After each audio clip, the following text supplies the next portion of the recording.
Allison here with Marijuana Politics, talking with Jeff Anderson of UFCW, a national union organization advocating for cannabis workers' rights.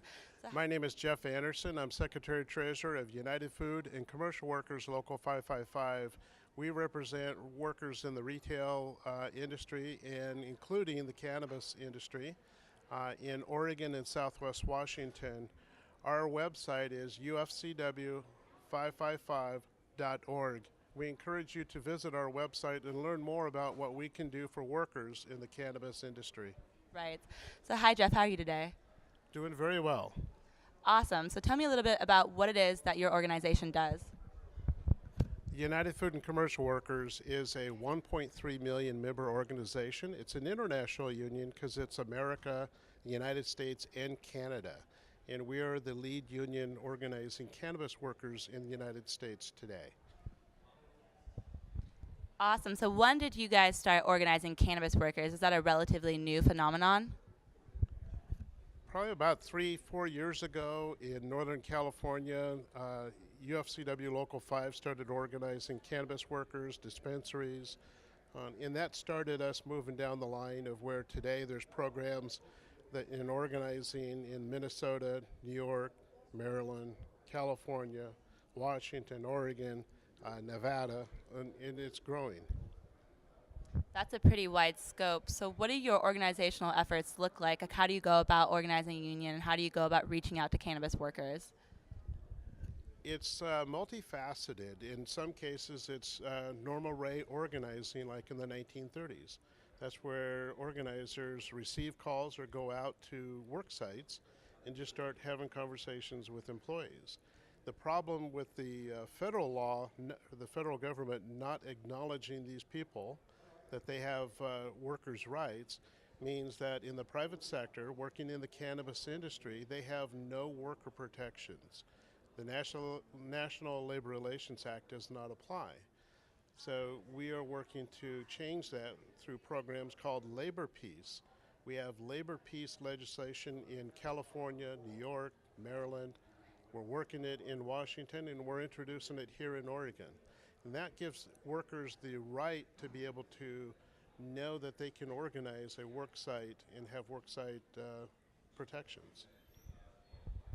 That's huge, especially in an industry that's faced so much opposition and is currently striving for legitimacy. What do you hope to see with cannabis workers' rights in the next 5 to 10 years? We believe the legalization, and we supported ballot measure 91 in Oregon. We put resources into it, we put staff, money. We believe we can create a family wage job, not poor jobs, not convenience store type shopping for buying marijuana. We believe that it should be where we're producing people that can have a family, raise a family, have retirement plans, have medical benefits, enter the middle class and come from the dark hidden industry that we see today, where we hear about people making $2 or $3 an hour for their labor. We need to make it to where it's a value added to the community, and this is our goal.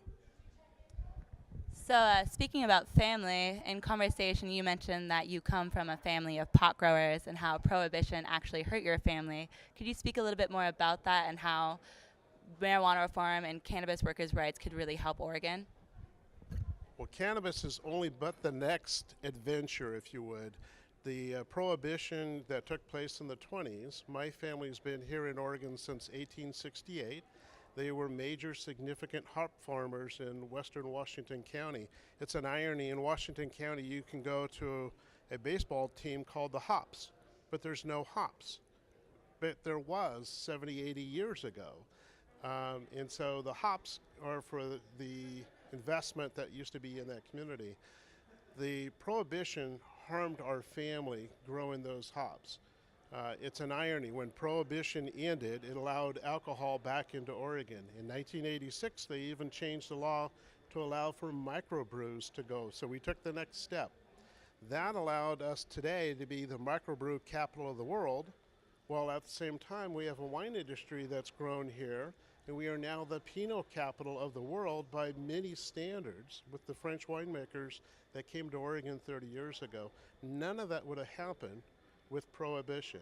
So prohibition is hindering what I think is now the tourist jewel of Oregon. Come out and drink wine and come out and drink beer, enjoy the city of Portland and other communities.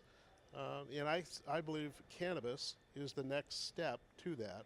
And I believe the Willamette Valley and Oregon are brand names on a national for marketing in the future when we can move beyond states in terms of interstate commerce. Hi, so could you tell me a little bit more about the resistance that what you're doing is facing? What does that look like, and how do you overcome that? We are meeting a little bit of resistance, but surprisingly to us, how much people actually see us as a benefit politically. Our organization and our relationship to the legislature and to government agencies is pretty extensive. We have met resistance. Some people actually believe that the market should bear whatever it is. And if we had recreation on every corner, I call it the convenience store model. It would bring the low wages and everything that's been problematic. So our effort to bring a standard of living will meet some resistance, but that's to be expected when an industry starts out and some people are saying they're not getting paid to work in dispensaries, they're volunteering, they're making $2, $3 an hour. This is something we do expect to see some market-based resistance ideologically, but we will overcome that. Awesome. Thank you. I appreciate it. It was really nice talking to you. Is there anything else you want to leave us with before closing? I encourage people to look into Cannabis Rising. That's the workers' organization with the UFCW. I'm the Secretary-Treasurer of Local 555. We're committed to making this happen. Well, thank you. Again, it's Allison here with Marijuana Politics, speaking with Jeff from the UFCW.